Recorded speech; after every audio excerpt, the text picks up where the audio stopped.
my balls. Arsenal 3,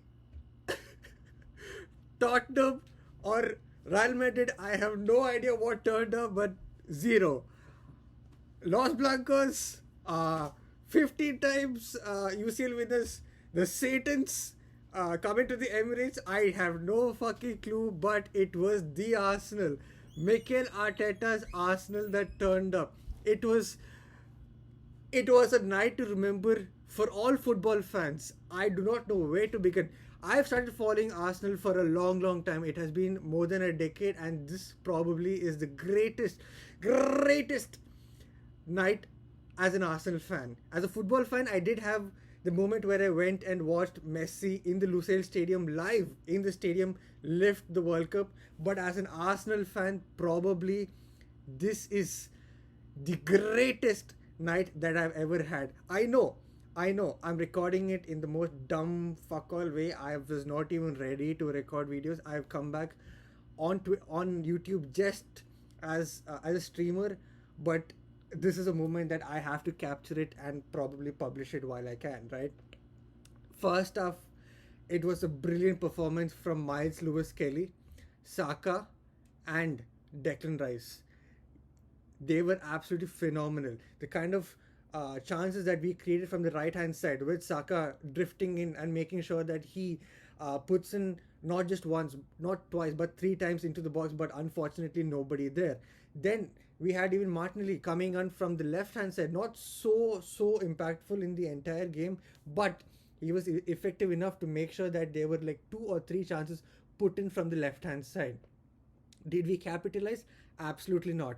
Then a lot of momentum was changing. No team was just sitting back. All of them were trying to go at each other to make something happen. The game opened up. Mbappe had not once or twice, but 3 good chances, and luckily, to his standard, he did not finish any of them. Thank God. First half ended 0-0, very cagey. Lot of things were happening. What was the second half going to be like? Nobody knew. Absolutely nobody knew. I was expecting a 0-0 draw. I predicted a 0-0 draw from the start. And then Madrid came into the second half, pressing against our defenders, pressing against our own teams. We started to look a little bit frustrated. And then we got a free kick. Like, how do I explain, right? If you are the goalkeeper, right, and this is your 4 defenders, right? So actually, if I'm the goalkeeper and these are the defenders in front of me, Declan Rice took his shot from this side, right, from this side, and Courtois was here. He scored from this side of the wall to this bottom corner. When you thought that was a great goal, not just of any standards, but of the highest standards, this was an absolutely phenomenal goal.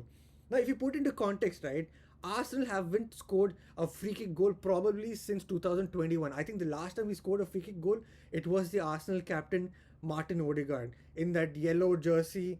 The fluorescent yellow jersey. I think it was against West Ham or Burnley. I'm not really sure. My thought process, my logic, my shame, everything has gone out of this planet and is completely out of context. If you thought the first goal was brilliant, the second goal, I think if you put that, even if you try to rank it among the top goals that Arsenal players have scored, probably it would be there in the like top 5 or top 10 goals ever scored by an Arsenal player in terms of context, in terms of everything. I mean, the technique on that was so Beckham-esque. I think David Beckham would probably stand and clap. In spite of being a Manchester United fan, he would definitely stand on his feet and clap his hands because that technique was phenomenal. And remember, before this goal came in, Courtois made not once, not twice, but 3 continuous stops in one freaking moment. It was not like multiple chances and then saves. It was like in that one moment he had 3 beautiful, amazing saves. Two goal line clearances, and one was a direct to his face.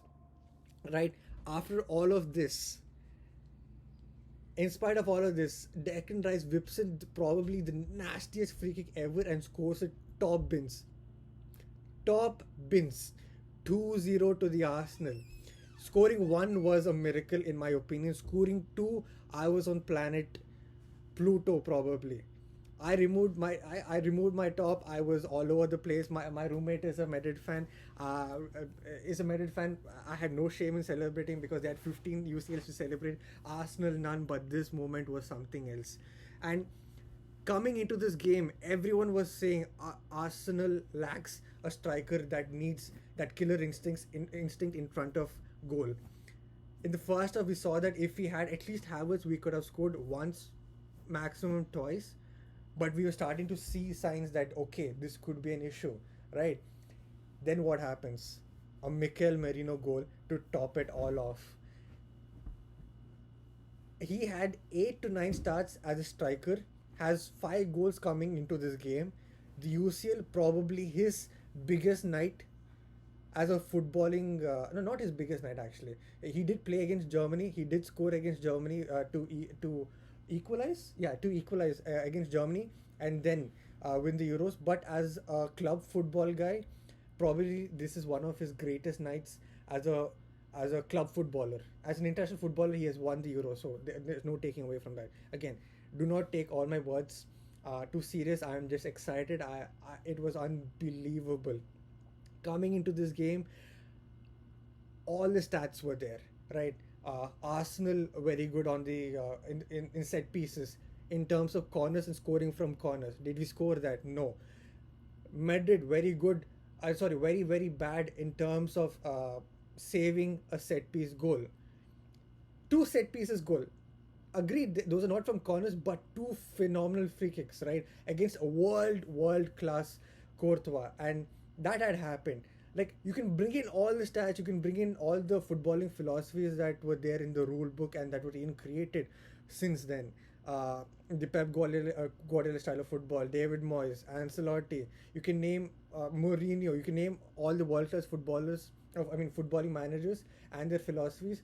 But when it comes to a night like this, it all takes that all takes are moments. And when you speak about moments, what do you remember?